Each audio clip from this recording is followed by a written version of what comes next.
నమస్కారం. తెలంగాణ రాష్ట్ర వ్యాప్తంగా సర్పంచ్ ఎలక్షన్లు జరుగుతూ ఉన్నాయి. అధికారం కోసమో గౌరవం కోసమో వచ్చి పోటీలో నిలబడే వాళ్ళు కొందరైతే ప్రజలకు సేవ చేద్దామని అనుకునే వాళ్ళు మరికొందరు. ఏది ఏమైనప్పటికీ ఈరోజు ఎన్నికలంటే ప్రజలు కూడా మందుకు డబ్బులకు అలవాటు పడిపోయినారు.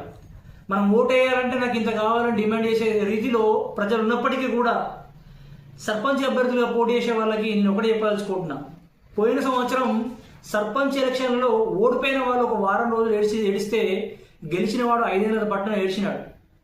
బయటకు చెప్పుకోలేక ఉన్న సమస్యలు చెప్పుకోలేక డబ్బు లేక అప్పుల పాలై దాదాపు 60 మంది సర్పంచ్లు గత ప్రభుత్వంలో ఆత్మహత్య పాల్పడ్డారు. కాబట్టి నేను ఈసారి సర్పంచ్ అభ్యర్థులుగా పోటీ చేసే వాళ్ళకి నేను ఒకటే చెప్తా ఉన్నా, మీ దగ్గర బాగా సంపద ఉండి మీరు బాగా ఆర్థికంగా ఉంటే మీరు సరే ఎలక్షన్ లిమిట్ 2 లక్షలు 3 లక్షలు ఉంటుందేమో, కానీ మీకు అధికారమే ధ్యాస అయ్యి మీరు ఆర్థికంగా బలంగా ఉంటే మీ ఇష్టం, మీరు ఖర్చు పెట్టుకోండి. కాకపోతే అధికారం కోసము లేదా సర్వీస్ కోసం వచ్చే వాళ్ళు కూడా ఇప్పటిగా అప్పుల పాలు చేసి అప్పుల పాలు అయ్యారంటే ఇష్టపడి ఖర్చు చేసి అప్పుల పాలు అయితే మిమ్మల్ని ఆదుకునే వాళ్ళు ఎవరు ఉండరు. ఈరోజు రేపట్లో మనకు తెలంగాణ రాష్ట్రంలో బడ్జెట్ కూడా చాలా తక్కువ ఉంది. కాబట్టి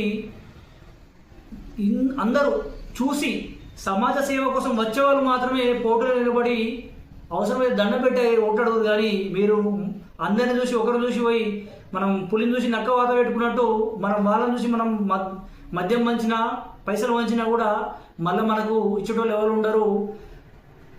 దాదాపు చాలా మంది సర్పంచులు మొత్తం 12,000 చిల్లర సర్పంచులు ఉంటే 60 మంది అంటే 60% మంది ఆత్మహత్య చేసుకుంటే బతుకుతూ చచ్చిపోయిన వాడు సగం 50% మంది సర్పంచులు ఉన్నారు. కాబట్టి మీరు ఏదో అధికార దర్పం కోసం మాత్రం సర్పంచ్ ఎన్నికల్లో పార్టిసిపేట్ చేయకండి. సర్వీస్ చేయడానికి వచ్చి నిజాయితీగా ఓటు అడగండి. మీ ఖర్చు ఒక 10,000 20,000 కంటే ఎక్కువ ఖర్చు కాదు. వస్తే గెలిచి సర్పంచ్ పదవి గెలిచి నిజాయితీగా గెలిచి సమాజ సేవ చేయండి, లేదంటే సపరేట్గా ఉండండి. కాబట్టి కానీ అప్పుల పాలు మాత్రం కాకండి, ఆత్మహత్యల పాలు కాకండి అని చెప్పి నేను తెలంగాణ ప్రజల అందరినీ కోరుతా ఉన్నాను, సర్పంచ్ అభ్యర్థులు కోరుతా ఉన్నాను. ధన్యవాదాలు.